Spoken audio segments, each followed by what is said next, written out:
Well, we have Chief Brent Wilmot back in studio. It is the Friends of Friday program. Thank you. How do you like that? I love it. Big fan? Yeah, on the podcast, are you labeling it Friends of Friday? Oh, no.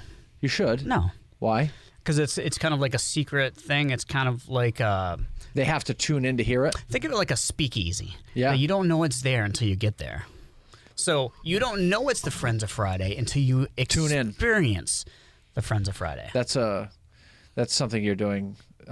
You don't want to give it away, right? So that because you want people to listen to the program, Yes. you want them to tune in so you can sell advertisements. It's like our own little club. Do you think we should start working on that? The club? Like taking commercial breaks during the show, seeing if we can get Nah. big sponsors to Nah, it's fine. I don't want to take away from the spontaneity. the spontaneity. You like that? Yeah, I sure do. Have you ever been to a speakeasy? No. I have. Yeah. Yeah, up in Did you go in the 20s? Yeah. Yeah. That was great. Where did you go? Where Everybody was the talk like speakeasy? this. Hey, would you like a gin and tonic? No, Portland, Maine. Okay. It's a place called Lincoln's, and you have to know where it is and how to get in.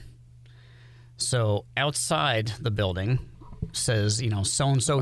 Are we going to put this on the air? Yeah, it's fine. Okay. Says so-and-so yoga studio.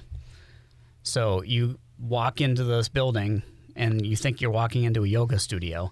Then you go down these stairs, and there's a bookcase, and you have to push through the bookcase. And there was a password. I can't remember what the password was. And then they let you in. And then inside's like this restaurant and bar that you don't even know exists. That's pretty cool, huh? It is insane. And there's a... How do you get the password? So Christina and I talked to a girl in Portland. We're like, do you know where Lincoln's is? And she explained it all. Because there's like nothing online about it. You can't figure out how to exactly get in. It seems like in 2021 that business model would be a little bit shaky. It was packed. When did you go? 2019. Okay, pre-COVID. Pre-COVID. Packed. That's kind of cool. It was awesome. That's an interesting concept. And there was a two-way mirror. Yep. So when you walk down, the girl had said, don't look in the mirror. Because girls will sit there and do their makeup and everything in the mirror, but everybody on the other side is watching you and mocking you.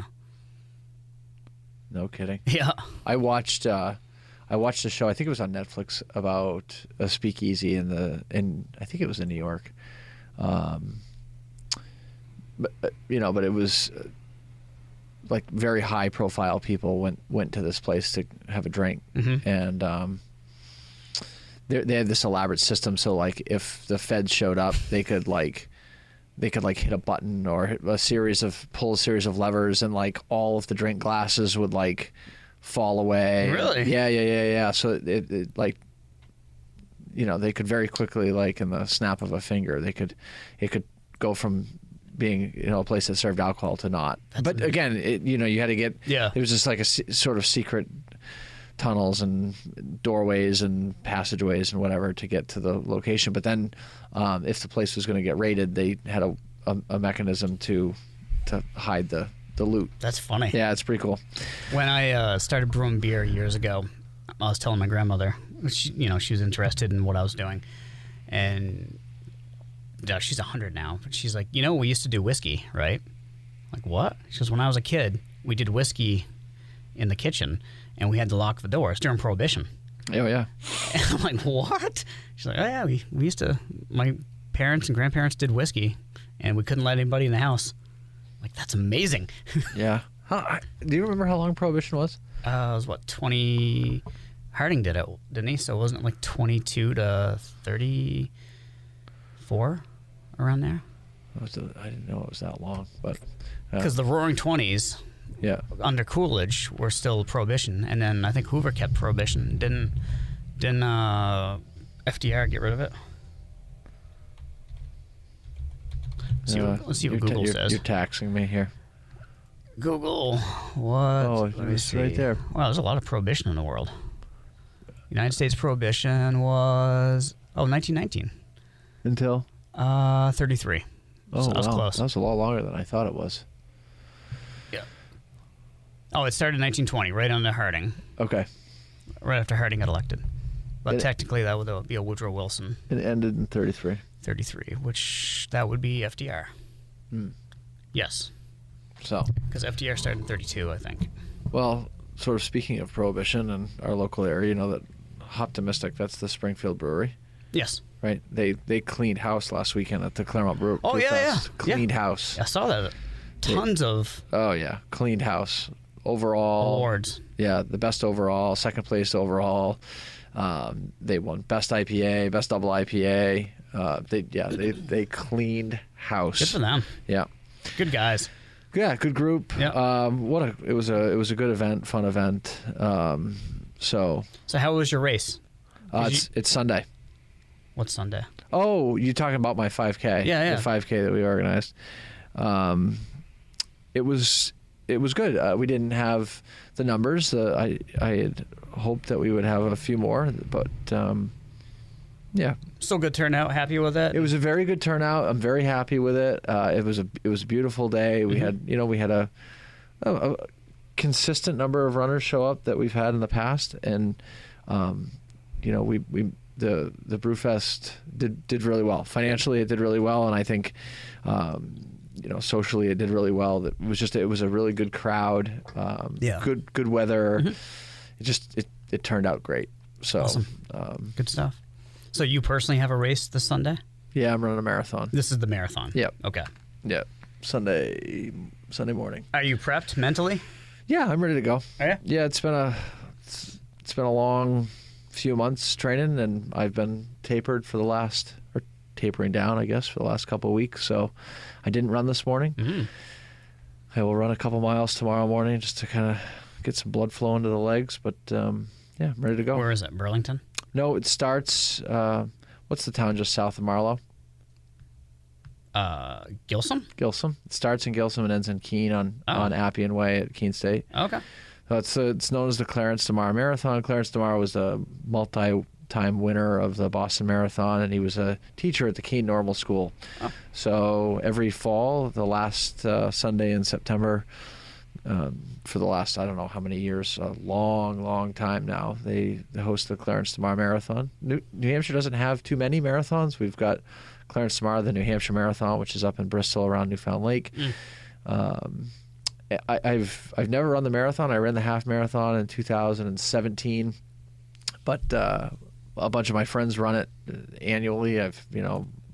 Justin, who we've talked about on the air, won it in 2013, and then my friend Neil won it in 2019, 2017, and 2016, I believe. Wow. So yeah, he's back this year, hoping to run pretty quick. So we'll see. You got some competition. We'll see how it goes. Yeah, I mean, if he has a good day, I won't beat him. Okay. He's hoping to run somewhere around 2:32, which puts him at like 5:50 pace overall, I think. And I'd like to run in the low 2:40s, which is just over 6-minute pace. So, yeah, it'll be if it all goes well. But that's the beautiful thing about a marathon. Like you can train hard, and I put in. I don't know, my peak week was like 107 miles with, long runs and hard workouts and double sessions and core work and all that stuff. And, you can do all the right stuff, and you can show up on the day of the race, and it can, 26 miles is just a long way to go. And things can happen environmentally, things can happen to your body. So more often than not, it doesn't go the way that you want, but when it does, it's a pretty darn good feeling. Awesome. So, yeah. After this, you can pig out again. Yeah, I'll probably take a. So that's the interesting thing, right? So I run for more than just the competitive aspect of it. I run because it's, for the love of it. It's also good for my soul and good for my brain. And so I will take a couple days off after. Probably have an extra serving of ice cream or two. I might, partake in a Optimistic brew. There you go. But. Yeah, after a couple days, I'll be itching to get back after it again. So I probably won't ramp right back up into, a training block. But I think I'll probably run the Boston Marathon in April. So training for that will start sometime around the holidays. Okay. So I'll take the rest of the year to chill out, maybe run some shorter races. We got a race here in Newport on Halloween, and then there's the Six in the Sticks. I think it's a little bit earlier in October. I'll run that too. You gonna do the Goshen Ocean one? Yeah, probably. Which Awesome. I think it's actually next Sunday or next Saturday. Yeah. So that marathon will still be in the legs next Saturday, but yeah. I've never run the trail around the Goshen Ocean, and my parents hike it, and I know a lot of people have talked about how awesome of a loop that is. So I really want to experience that. So I'll probably go and run that. I don't know how well I'll do, but we'll see. Yeah. So awesome. Well, yeah, good looking luck. forward to it. The only bummer about this race is that it's the day after the barn party. Oh. So I had to respectfully decline because I don't trust myself to act like a human being on Saturday and then wake up early on Sunday morning and punish myself the way I need to. So I'm gonna lay low on Saturday and It's a good idea. watch a movie or something and go to bed early. Mow your lawn. No, probably not. I wouldn't. No, I need to. I'll lay low. Lay low on Saturday. Well, good luck. Yeah, thanks, man. Talking to Chief Wilmot, Newport PD. Is 8:35. So Let's talk about some other stuff. did I hear that there's a new officer? There is a new officer, Matthew Twining, also known as Grasshopper. Grasshopper? Okay. Yeah, you remember Karate Kid? Yes. Wax on, wax off. Yep. So we started him.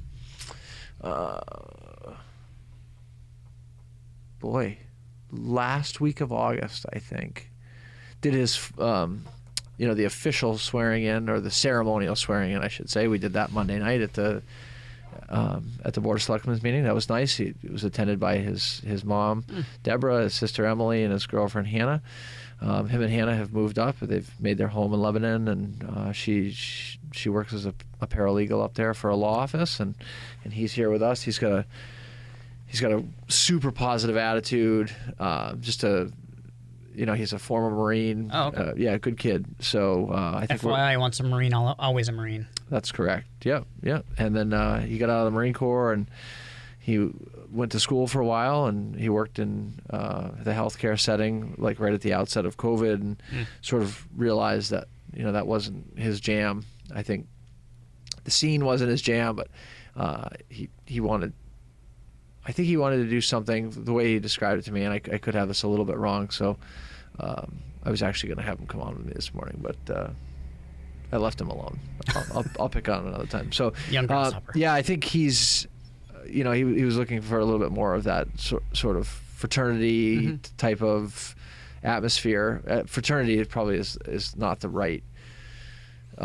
Not the right word. More of just like the family, Like a the team. Sort of that esprit de corps that you have in the Marine Corps. I think he didn't feel that as much in the healthcare world. So I can see that. yeah, I think, he certainly I think is feeling it here at the PD. So Nice. We're really excited to have him on board, and we're continuing to.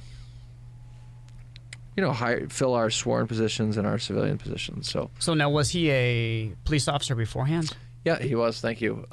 He served as a Class 2 officer. So in New Jersey, they do some different things than we do here. So he was a police officer in Avalon, New Jersey, which is on the shore. He had gotten out of the police academy not long ago. In fact, I think he graduated from the police academy 4th of July weekend. Oh. And if I recall correctly, he got done on Saturday and worked his first shift on Sunday, if I recall correctly. Okay. So does that, because I know that you have Kyle, who was a Police police officer in a different state too. Yep, that's correct. So does he have to go to what's it called? The police academy. Police academy. Yeah. So how that works is we're going to challenge his certification. So with Kyle, we sent down the curriculum from the Houston Police Academy. We sent down all the training that he's done over the course of his career, and the New Hampshire Police Standards Training Council, which is made up of a number of police chiefs and judges and lawyers, the Attorney General, and civilians, members of the public. They make up the council. They review it, and they say that okay, it's comparable to a New Hampshire certification. And in the case of Kyle, they said they accepted his certification. So now he has to take a physical fitness test for the police academy and pass that, and then he has to take the essentially, we used to call it the law package. Okay. Right? So he has to take and pass a test that says that he's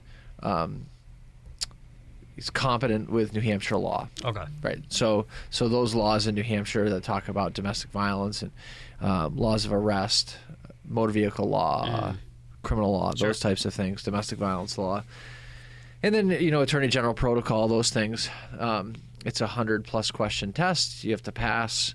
And once he passes, then you get your certification. But that beats going to a residential police academy for 16 weeks and, being a recruit again. So we're going to try the same thing with Matt's certification from New Jersey. Certification was a little bit different than Kyle's was. Kyle was in the police academy in the city of Houston for a long time, several months.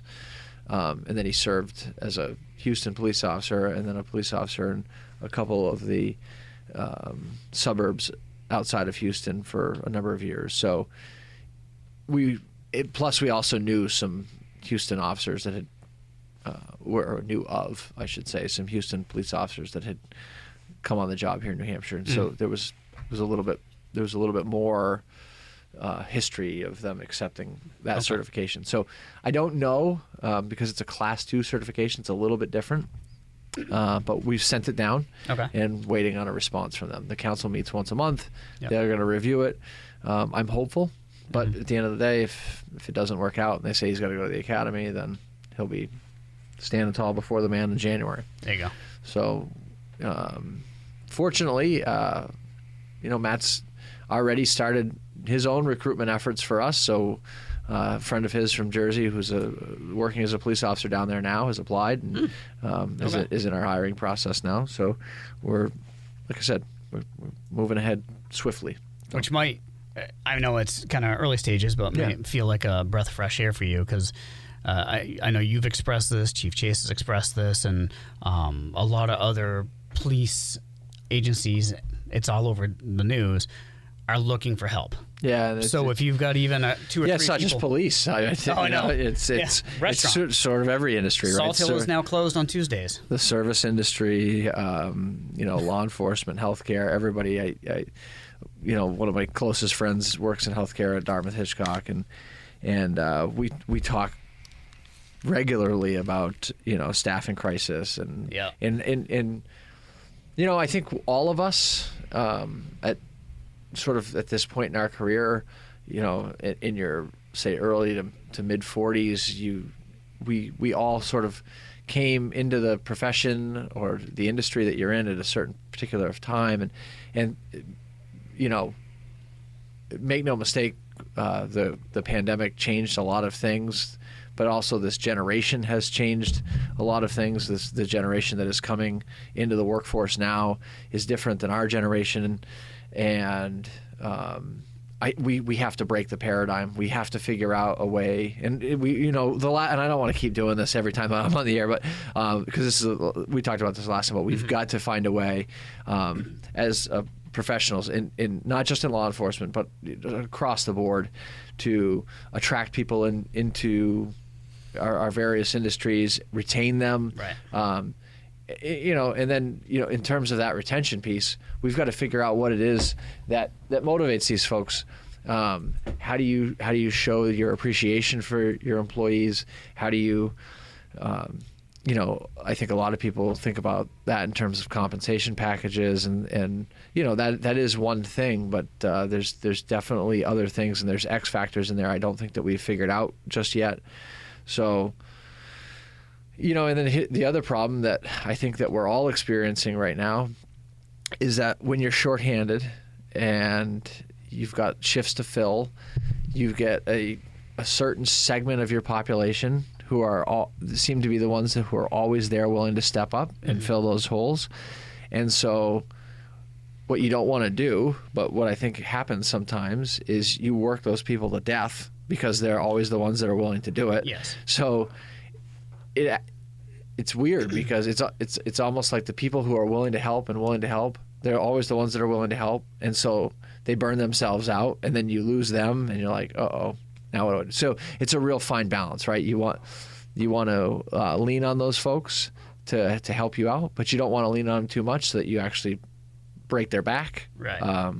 And that's not law enforcement. That's nursing. That's restaurant workers. That's, you know, firefighters. That's, you know, insert job here. That's everybody. So lots of problems to figure out, but Sure. We'll do it. You know, we got a lot of smart people in our generation, and we'll figure it out. Or the robots will just take over. You know, that's the thing too, right? Just let the robots do it. That's the thing too. It's 8:45. Hey, next weekend is homecoming. Yeah. In Newport. Yep. And I've heard there's no parade. Not true. Not true. Not true. Okay. There's no float parade. There's no float parade. Okay. Right. But all right, if you recall, last year we did a car parade. Yep. We're going to do the same thing this year. Okay. So they're going to start at the high school. They're going to come down North Main Street. They're going to go down Main Street. They're going to take a right onto West Street, just past MJ Harrington's.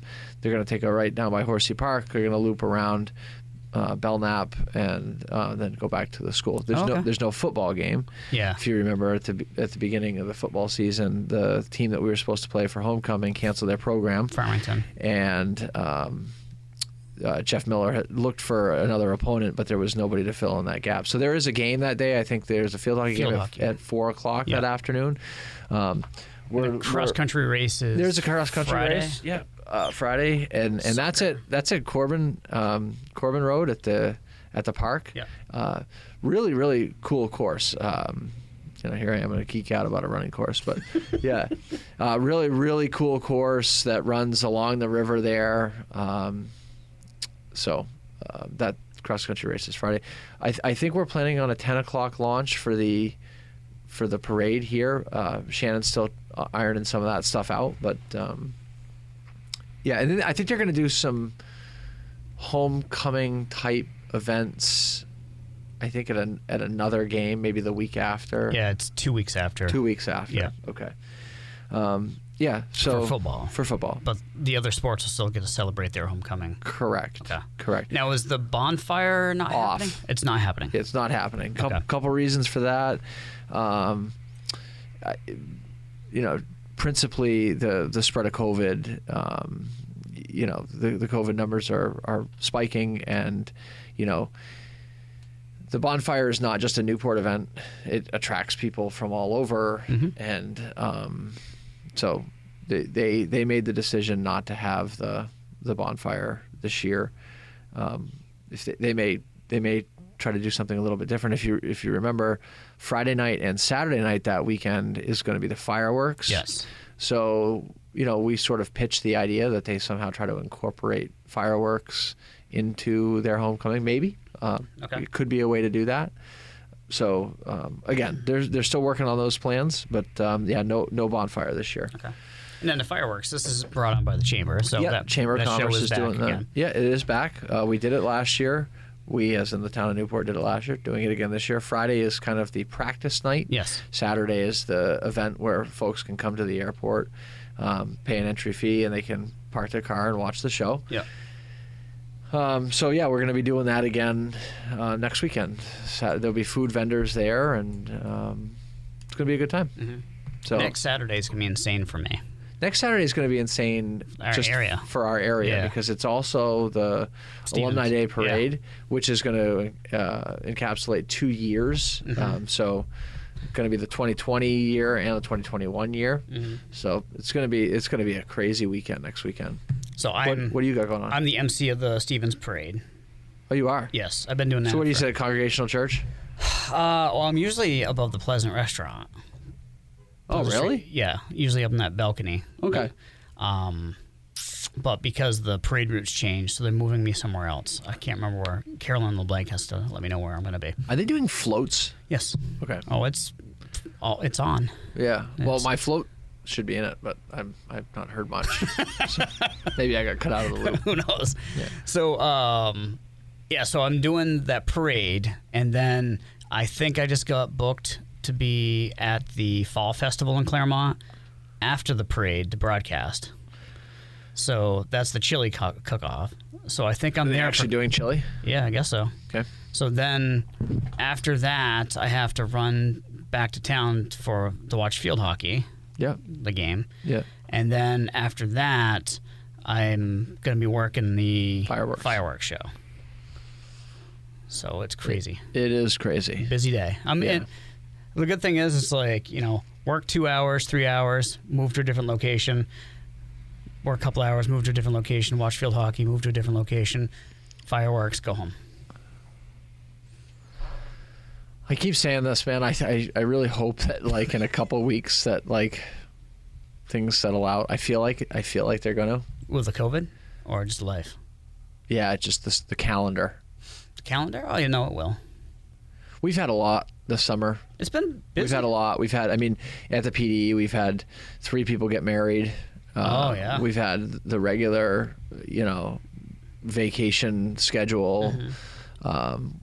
I've got Dakota Titarenko. The next 2 weeks is going to first line supervisor school at Roger Williams University. Great school, great curriculum. It's a wonderful learning opportunity, and I did not want to pass on that because of what we're going through. I'd rather sort of just white knuckle it and just bear down for 2 weeks and deal with it while he's gone. Yeah. We could have moved it to springtime, but I think it's so important, so valuable, and I just didn't want to miss that opportunity for him to get to that training. So Charlie McLeeman and his wife Bethany welcomed their 3rd child 2 weeks ago. Baby girl Marin was born, so Charlie's been out on paternity leave for the last couple of weeks. He's returning next week, and get back into the fold. So there's been a lot, and we've got a lot on the calendar next weekend. We've got a lot on the calendar this weekend. Sure. So yeah, there's a lot going on, and there's always the X factor of COVID, which seems to be affecting us again. With quarantines and actual cases and stuff like that. So, well, I've got a solution for you. Yeah, go. Do you have the ability to deputize? Because if you do, Kevin O'Nella and myself would make a great team. Like Starsky and Hutch. Yeah, Bad News Bears. I mean, you've seen him at the Pistol League. Kevin. Yeah. Yeah. Yeah. And so, like, I can show up, and obviously there's no intimidation factor when none at all. Then he gets out. It's like good cop, bad cop. And then all of a sudden, like, crime all-time low. I got it.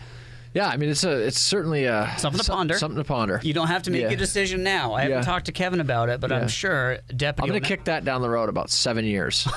Okay. Yeah. Okay. Well, just let me know. The next guy in the chair will. That's his. That's him. Burroughs didn't really care for it either. But why? I think he just understands. He didn't fully grasp the concept. How awesome it was. Well, so here's the thing. Jim was a dyed-in-the-wool Newport guy. Sure. You know what I mean? He worked for Newport PD for his entire career. Right. And this is I'm not casting any aspersions on Jim whatsoever, but that's the model he knew. You know what I mean? And so I think sometimes what it takes is someone to come in with a different model. Like you. And say, me or anybody else, and say, oh, hey, what? Onella. He just texted me. The Onella Smith, combo. Yeah. Yeah. I've seen Police Academy, the movie, multiple times. It's like I said, it's nothing I'm gonna act on now, or with any speed whatsoever. But I will definitely kick that down the road, half dozen or more years. How about this? I bring in the car nuts. And then we put police lights on Wayne's truck. So you, Wayne, and Kevin. All 3 of us. And Eddie Shank. I mean, let's bring in the whole, really, just everybody at WCNL. We will all just deputize us. Yeah. Joe Osgood. Yeah. He's a former police chief. Mark Chase. He's busy. That's what we're going to call it. I mean, we can. I mean, how's Weary Wednesday going? It's a home run. Weary. Home run. I feel like it's a foul. Most listened to program on Wednesdays. I feel like it's a foul. It's huge. You remember when Carlton Fisk hit that bomb? Big numbers. And he this should be good. I don't know. Oh, they hung up. It was probably Mark. It was. You remember when Carlton Fisk hit that bomb and he like willed it to stay fair? Mm-hmm. I feel like that's what Mark does, but it never stays fair. It always goes foul. I think so. Yeah, it's not a home run. It's a foul. No, it's huge numbers. Huge. This is the second time in a row that I've been on the air with you where we've weaved in Carlton Fisk, by the way. The last time you told me that he hit a bomb out of Horsey Park. Oh, yeah, that's the story I've heard. He hit a bomb out of Barnes Park, for sure. Oh, Kevin O'Nella says we can advertise WCNL on the police cruiser. Win-win for me. Yeah. Yeah, that's another idea, you know. We'll just start advertising private companies on our public vehicles, right? I think it's a good idea. Yeah. You know what? Nobody will have a problem with that. That is the money-making opportunity, a little bit of lost revenue that you're not encapsulating. Yeah. Hey, back to police stuff real quick. Okay. I don't know if you saw there was a press release yesterday about Youth Can. Yeah, I did. So I think next week I'm going to try to get Jackie on with me, and we'll talk about what that means for our community at large. Yes. Because that's a pretty awesome thing for us. But again, I didn't know if that was out yet, so I didn't bring it up. Yeah. Was it released officially? I mean, we haven't talked any details, so. Yeah, we're not going to talk any details. Okay. And before I let you go, the accident. Yes. That seems like so long ago, but it was just this past week. Yeah, Tuesday, right? Monday or Tuesday. Monday. It was Monday. It was the day of Grasshopper swearing in. Okay. Yeah, so dump truck driving southbound on Route 10 collided with a pickup truck driving northbound on Route 10. The accident remains under investigation, and again, we look for factors like speed and distraction and impairment, and all of those factors are on the table. But so at first blush, it appears that the dump truck driver was in his lane, and that the pickup truck crossed the center line into his lane and collided with him there. So it was a very serious accident. The driver of the pickup truck was airlifted to Dartmouth Hitchcock for critical injuries, and then the other passenger of that truck was ground transported to New London Hospital for treatment of serious non-life-threatening injuries there too. So, of the dump truck or the pickup truck? Pickup truck. The dump truck driver was evaluated at the scene by medical personnel and refused transport. Okay. Has been cooperative with law enforcement from the outset. So that accident, that investigation is very active and remains under investigation right now. So. And anybody can see the skid marks in the road. Oh yeah. They're there. They sure are. It's a lot of skid marks. Yeah. In fact, I think what you're seeing, if you actually are traveling from the south to the north, you're seeing a lot of yaw marks. Yar? Yaw. Y-A-W. What's yaw. that? A yaw is what the tire does when the tire is actually rolling, but it has lost contact with the ground.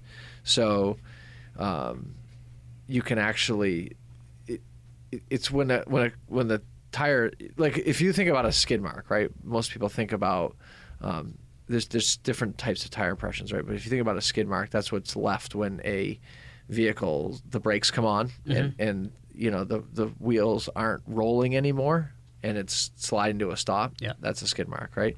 A yaw mark, the tire is still rolling, but you've lost contact with the ground, right? So there's no friction. Exactly. So you've lost control. Okay. And typically it's seen in a turn. So like the wheels are turning and the wheels continue to roll, but they don't have contact with the ground anymore. So they're like skipping. Okay. That's a yaw mark. Okay. And you can actually, there's a number of calculations that you can do with yaw marks and with skid marks as well to try to get a speed of the vehicles. Oh. So very, very complicated mathematical equations, but fortunately for all of us, we have a guy at the PD in Detective Lee who is trained in how to do that and knows. And so it's actually kind of interesting that we bring that up because, you know, at an accident scene like that, you take a series of measurements, right? You take measurements, you take lots of photographs, but you also take measurements of the whole accident scene. And there's a number of ways that you can do those measurements. Two in particular, there's a grid method and there's a triangulation method. And on Monday afternoon, we were showing Matthew, or Grasshopper, how to take these measurements of an accident scene. And it is more complicated than I'm making it appear, because you have, you set up the grid, and then you're taking measurements north, south, east, and west, and the whole reason behind doing that is so that we can recreate the accident. We can create a scale diagram of the accident if we ever have to. And in terms of tire impressions, you can get speed and all of those different things. So very, very complicated mathematical stuff. It's one of those places in law enforcement that you can't train a monkey to do it. You could probably train a monkey to stop a car. We talk about that a lot. Yeah. Sometimes it feels like you're just going through the routines, but there are some things that we do that are very, very scientific and sort of laden with math and or science. And as another example, and something a little bit more routine, is field sobriety testing. That is all rooted in science, particularly horizontal gaze nystagmus.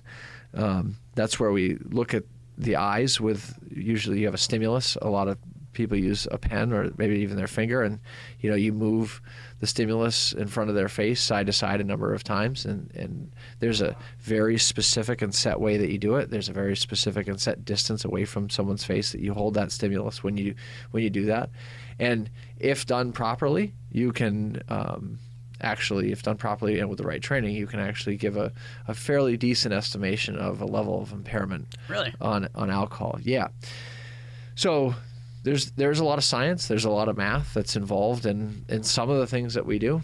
A lot of the things that we do feel routine and tiresome, but like coming here on Friday and talking to you. This is tiresome? I'm kidding. Wow. Ouch. I was just wanting to see if you were listening. You know what's not tiresome? Wednesdays. You know what? Like, I feel like it's tiresome to you because oftentimes when I'm talking, you start yawning. True story. True story. True story. All right, Chief. Hey, it's 9:24. 9:03. No. Time. September the 24th. Day. Yes. So I'm right and you're wrong. Okay. But that's the story of our life together. We're also going to be doing Beards for Bucks in October. Oh, okay. So I'll be coming in with that glorious beard again. Boy, I can't wait. Yeah. I'll teach you how to grow one. Are you kidding me? Have you seen this thing? Yeah. I'm rocking it. Eat your heart out on Ella. Here comes a mustache for you, buddy. We'll talk to you next week. Good luck on your run. Thank you. Your little jaunt. Yeah, little jaunt. 26-mile jaunt. Thank you very much. You bet. Good luck. I look forward to talking to you next Friday.